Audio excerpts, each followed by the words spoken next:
G'day everyone, welcome back to Pete's Investing. Today's May 19, 2023. This is a US dollar Japanese yen currency update. Our weekly indicator showing a neutral signal and our daily showing bullish. So taking bullish trades or long trades very carefully if you're inclined to. Let's look at the weekly first. We've got our triple moving average 3, 5 and 60 on the price chart is in a bullish momentum.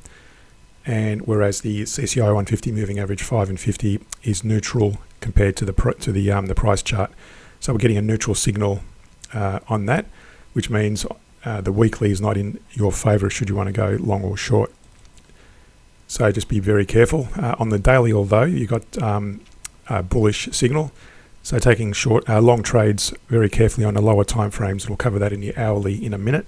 But before I leave this chart, I just want to show you the support down here was at 127.22 and the resistance up here at 151.94.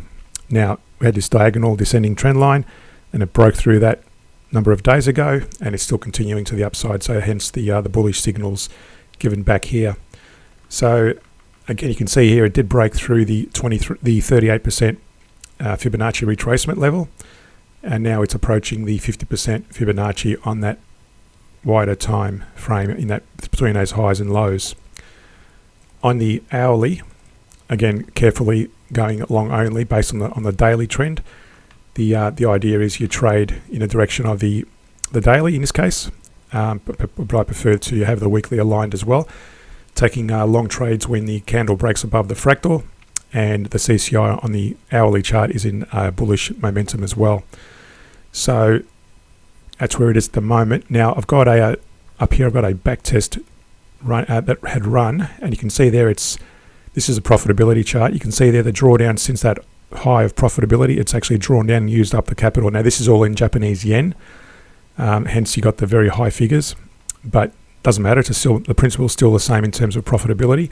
You can see there most of the time it was trading very minimal, averaging down, with the exception of those couple of dips there, and obviously your drawdown was all used up during that massive period of a decline. Now, the way you would trade that and avoid these dips is to reference, so you can, if I zoom in, let me just zoom into that one a bit.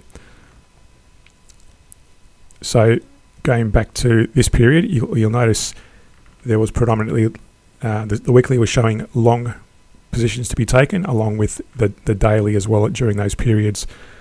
And where it started getting hitting your drawdown, your profitability, that was the start of November 22.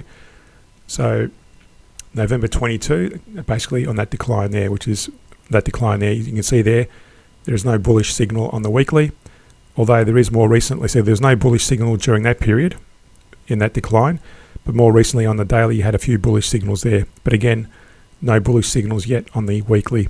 So you can do that. You can trade on the daily, but again, just be very cautious, and it's less confidence than having the weekly and a daily aligned. So to understand this and other trading strategies, reference the links in the description below to subscribe to my Patreon page with weekly access to scans of stocks, currencies and commodities. Subscribe, like and share the channel. Thanks for watching, and see you in a future video.